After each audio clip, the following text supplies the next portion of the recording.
اليوم سنتحدث عن واحد من أفضل اللاعبين العرب والأفارقة في العالم، أشرف حكيمي، اللاعب المغربي الذي فرض اسمه بين كبار الكرة الأوروبية.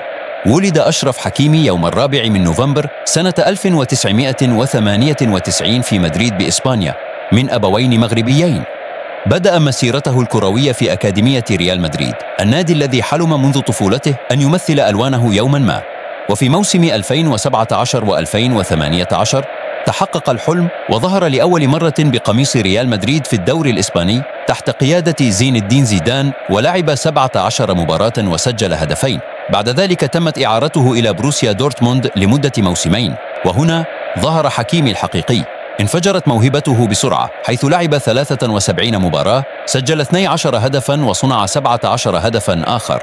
تميز بسرعته الخارقة وقدرته على الاختراق، وصنف كأسرع لاعب في الدوري الألماني بسرعة بلغت 36.84 كيلومترا في الساعة.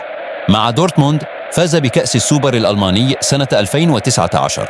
بعد نجاحه الكبير في ألمانيا انتقل حكيمي إلى إنتر ميلان بصفقة قدرت ب45 مليون يورو، وفي أول موسم له ساهم بقوة في تتويج الإنتر بالدوري الإيطالي موسم 2020 و2021 بعد غياب 11 سنة، حيث لعب 45 مباراة وسجل 7 أهداف وصنع 11 هدفاً.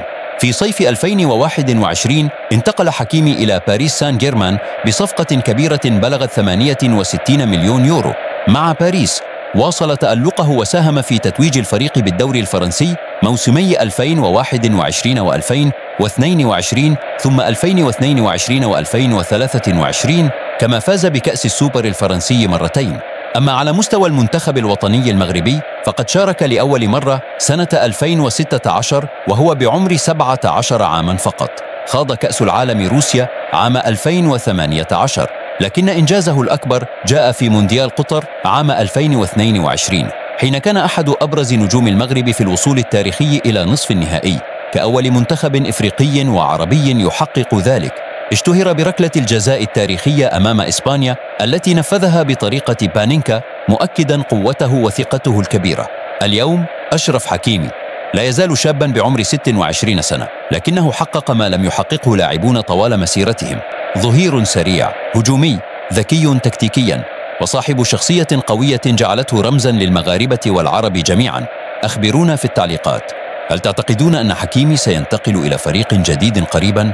وهل يمكنه التتويج بدوري أبطال أوروبا في السنوات القادمة؟ ننتظر آراءكم.